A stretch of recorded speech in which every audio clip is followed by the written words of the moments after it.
The year was 1861. America, a young nation barely 85 years old, stood on the brink of disintegration. The ideals written into its founding documents were being tested by realities too deep to ignore. Slavery, state rights, and the balance of power between North and South. People who once called themselves brothers now found themselves enemies, not because they spoke different languages or worshipped different gods, but because they envisioned two entirely different Americas.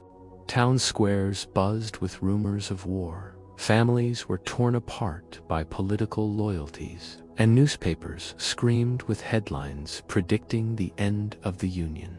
Little did anyone know that over the next 4 years, the country would descend into a nightmare of bloodshed and chaos that would claim over 620,000 lives. This is the story of how the American Civil War nearly split the United States into two nations, and how, through unimaginable sacrifice, one fragile union endured. Chapter 1: Seeds of Division 1822-1850. America's expansion westward after the Louisiana Purchase opened vast new lands. But each new territory came with one explosive question: would it permit slavery? The Missouri Compromise of 1820 temporarily quelled tensions by drawing a line between free and slave states. But beneath this fragile peace, resentment grew on both sides. The industrial North thrived on free labor and manufacturing, while the agrarian South depended on enslaved African Americans to power its plantations. By the 1840s, a cultural chasm had formed.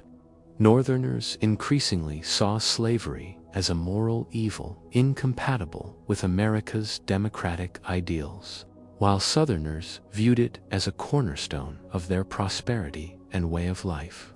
Abolitionist voices grew louder, and pro-slavery advocates became more entrenched, convinced the North sought to destroy their economy and identity.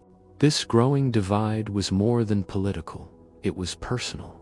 Families along the border states lived torn between two worlds, harboring both free and enslaved relatives. The stage was set for a national conflict no compromise could permanently contain. Chapter 2: Bleeding Kansas and the Rise of Extremes. The Kansas-Nebraska Act of 1854 reignited sectional tensions by allowing settlers in new territories to decide whether to permit slavery through popular sovereignty. Almost immediately, Kansas became a battlefield.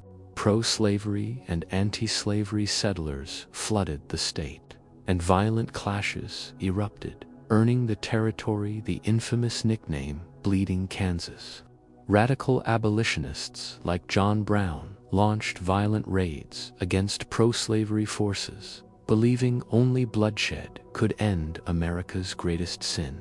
Newspapers across the country carried grisly reports of massacres, deepening animosity between North and South.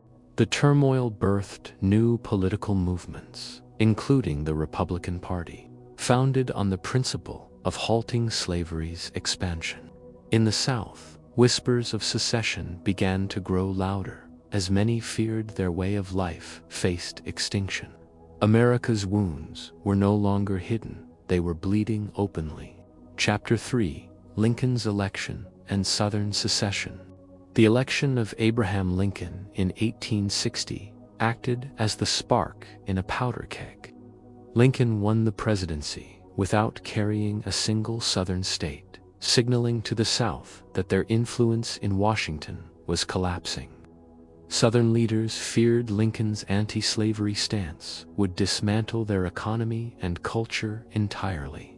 Within weeks, South Carolina seceded, followed by Mississippi, Florida, Alabama, Georgia, Louisiana, and Texas. These 7 states formed the Confederate States of America, electing Jefferson Davis as their president. Lincoln, sworn in March 1861, faced the impossible task of preserving the Union without provoking further bloodshed. But compromise was slipping through his fingers, and the question loomed larger every day. Could America stay whole, or had the time come for it to fracture forever? Chapter 4. Fort Sumter. The war begins on April 12, 1861. Confederate forces opened fire on Fort Sumter in Charleston Harbor, officially igniting the American Civil War. Union forces, vastly outnumbered, surrendered after 34 hours of relentless bombardment. The North rallied almost immediately, and Lincoln called for 75,000 volunteers to suppress the rebellion. In response, Virginia, Arkansas, Tennessee, and North Carolina joined the Confederacy, swelling its ranks to 11 states. The idea of a short, decisive conflict quickly evaporated.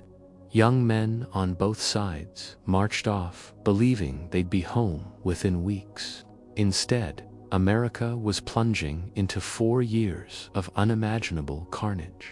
Chapter 5. First Blood at Bull Run. The first major battle erupted near Manassas, Virginia, in July 1861. The Union, confident of an easy victory, charged into Confederate defenses at the First Battle of Bull Run and suffered a stunning defeat. Crowds of civilians had come to picnic and watch the fight, expecting a swift end to the rebellion. Instead, they witnessed chaos, panic, and the harsh realization that this war would not be won quickly or easily. For the Confederacy, Bull Run was a morale boost, proving they could stand toe-to-toe with the Union Army. For the North, it was a wake-up call. This would be a long, bloody struggle requiring total mobilization. Chapter 6. Antietam, America's bloodiest day by 1862. The war had escalated to horrifying levels. At Antietam Creek in Maryland, General Robert E. Lee's Confederate forces clashed with General George McClellan's Union Army. On September 17, 1862, nearly 23,000 soldiers were killed, wounded, or missing, making Antietam the bloodiest single day in American history. Although the battle ended in a stalemate, Lee's retreat gave Lincoln the political momentum he needed. Just days later, Lincoln issued the Emancipation Proclamation, reframing the war not just as a fight for unity, but as a moral crusade against slavery. The stakes had never been higher. Chapter 7. The Emancipation Proclamation. On January 1, 1863, Lincoln's Emancipation Proclamation declared that enslaved people in Confederate-controlled territories were forever free.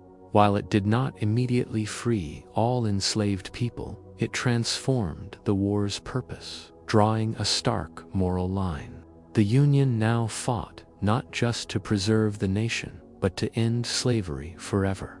The proclamation also discouraged foreign powers like Britain and France from supporting the Confederacy, as aligning with a pro-slavery cause became politically untenable in Europe.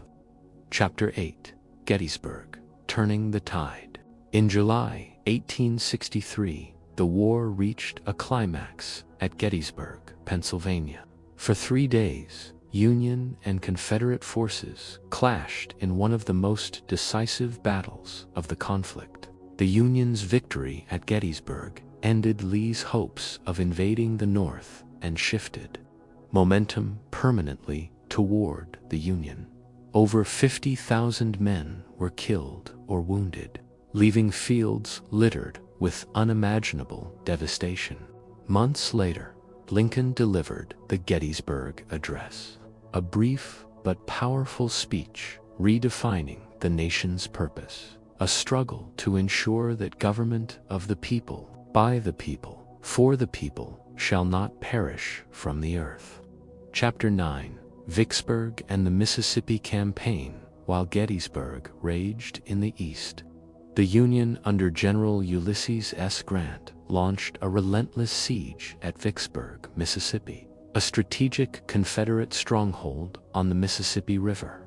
After 47 days of bombardment, Vicksburg surrendered on July 4, 1863, giving the Union complete control of the Mississippi and effectively cutting the Confederacy in two.